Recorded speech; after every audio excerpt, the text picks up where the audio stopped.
안녕하십니까. KBS 재난방송센터입니다. 태풍 콩메이의 사례에서 볼 수 있듯이 가을에도 한반도는 태풍 안전지대가 아닙니다.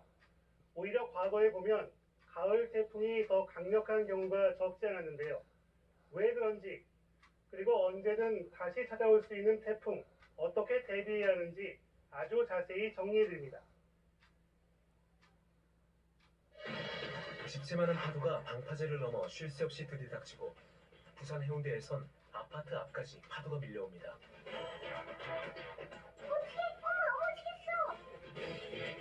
범람한 강물에 휩쓸린 시민이 목숨을 잃는 등 모두 6명이 사망했습니다. 2년 전 한반도를 덮친 가을 태풍 차바는 역대 10월 태풍 중 가장 강한 태풍으로 기록됐습니다. 태풍은 보통 여름철에 영향을 주는 것으로 생각하기 쉽지만 차바처럼 막대한 피해를 준 태풍은 가을철에 많이 발생하는데요. 일반적으로 9월에서 10월 사이는 한여름 동안의 태양열을 모두 흡수한 바다의 온도가 가장 높아지는 시기이기 때문에 태풍이 발생하는 경우 여름철의 태풍보다 중심기압이 매우 낮은 강한 태풍이 발생할 가능성이 높으며, 가을 태풍은 9월 태풍과 10월 태풍으로 나눌 수 있는데요. 9월에 북상하는 태풍은 바닷물 온도가 높은 시기여서 기록적인 피해를 주는 경우가 많습니다. 실제로 246명의 사망자와 5조 원 이상의 재산 피해를 낸 사상 최악의 태풍 루사는 초가을에 피해를 줬고, 관측사상 가장 강한 강풍을 몰고 온 태풍 매미도 9월 중순에 우리나라를 휩쓸었습니다. 반면 10월 태풍은 우리나라에 영향을 주는 경우가 드물지만 북쪽에서 내려오는 찬 공기 때문에 폭우로 인한 피해가 클 수 있습니다. 특히 태풍이 남쪽 멀리 있는 경우에도 종종 폭우가 내리기 때문에 비가 오는 시간이 길어집니다. 태풍이 북상하여 한반도 남해상을 통과하는 경우 현재 찬 공기가 매우 강하게 내려앉는 상태에서 따뜻한 공기와 충돌이 일어나기 때문에 강수량이 다소 많아질 가능성이 있고, 과거 기록을 보면 10월 하순까지 태풍이 북상하는 경우도 있어 평소 태풍 대비법을 잘 알아두는 것이 좋습니다. 일반적으로 태풍 피해는 강풍에 의한 피해가 가장 큽니다. 최근 10년 동안 태풍에 의한 인명피해를 원인별로 살펴보면 강풍이 47%로 가장 많았고, 다음은 급류 등의 순이었습니다. 태풍이 지나갈 땐 초속 30m 이상의 강풍이 불기도 하는데요. 풍속이 초속 15m만 돼도 허술한 간판이 날아갈 수 있습니다. 이 때문에 태풍이 접근할 땐 불필요한 외출을 하지 않는 것이 좋습니다.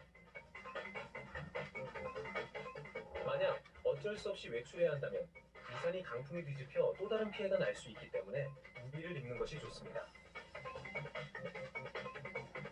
또 사전에 바람에 날아갈 위험이 있는 간판을 비롯한 외부 시설물은 미리 치우거나 단단히 고정해야 합니다. 흔들리지 않게 창문을 단단히 고정을 시켜줘야 되는데요. 이제 유리가 창문 틀과 딱 고정되게끔 사방으로 테이프를 부착을 해주시는 게 좋고요.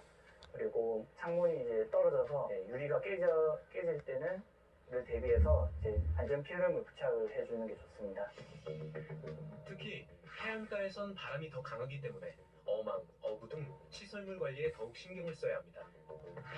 파도가 넘어올 수 있는 방파제나 해안도로엔 아예 접근하지 않는 것이 좋습니다. 10월 태풍은 강풍뿐 아니라 폭우도 조심해야 하는데요.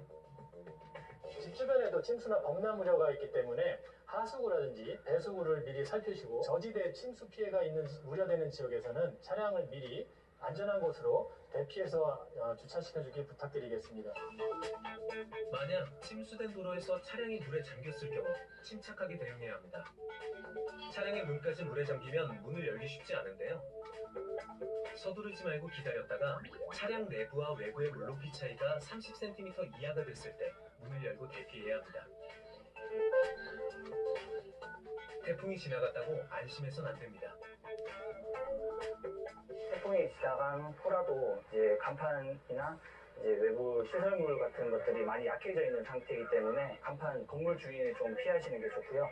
그리고 이제 끊어진 전선 같은 경우에 이제 누전의 위험이 있기 때문에 그런 전선 지역을 좀 피하시는 게 좋습니다. 또 침수된 집안엔 가스가 차 있을 수 있으니 환기를 한 뒤 들어가야 하고요. 지하수를 사용하는 경우 오염 여부를 확인해야 합니다. 네, 이젠 일반 도로에서도 차량 앞좌석뿐 아니라 뒷좌석에서도 의무적으로 안전띠를 꼭 매야 합니다. 또한 자전거 음주운전도 처벌 대상이 됩니다. 달라진 도로교통법의 주요 내용, 이기문 기자가 정리해드립니다.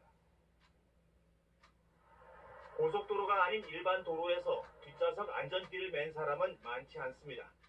뒷자리는 좀 안전하다고 생각하고 습관적으로 좀 안 하게 되는 것도 있고 단속을 뒷자리는 잘 안 하는 것 같아가지고 안 하는 것 같아요. 지난해 뒷좌석에서 안전띠를 맨 경우는 30% 정도로 앞좌석 착용률의 3분의 1에 그쳤습니다. 하지만 이제부터는 모든 도로에서 뒷좌석도 안전띠를 매야 합니다.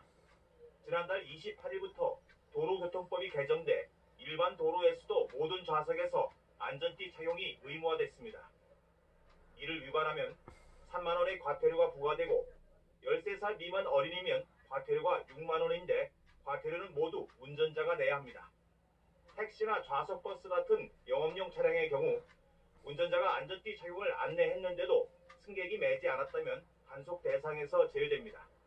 안전띠가 없는 시내버스는 의무 대상에서 제외됩니다.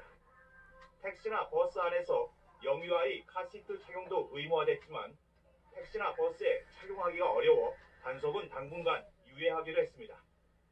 또 자전거 운전자의 음주운전 처벌 규정도 강화됐습니다. 혈중 알코올 농도 0.05% 이상의 자전거 운전자에겐 3만 원의 범칙금이 부과되며 음주 측정을 거부하면 범칙금이 10만 원으로 늘어납니다. 자전거 음주운전 단속은 주로 자전거 동호회 회원들이 자주 이용하는 식당 등 상습 음주 구역에서 하게 됩니다. 경찰은 11월까지 계도 기간을 가진 뒤 12월 1일부터 개정된 도로교통법에 따라 본격적인 단속을 할 예정입니다. 네, 이맘때엔 땅벌의 활동이 부쩍 활발해집니다. 산행 때 각별한 주의가 필요한데요. 땅벌은 검은색에 특히 공격적인 반응을 보이는 반면 흰색에는 거의 반응하지 않는다는 실험 결과가 나왔습니다. 등산 가실 땐 가급적 밝은색 옷을 입는 게 좋겠습니다. 오늘 순서 여기까지입니다. 시청해주신 여러분 고맙습니다.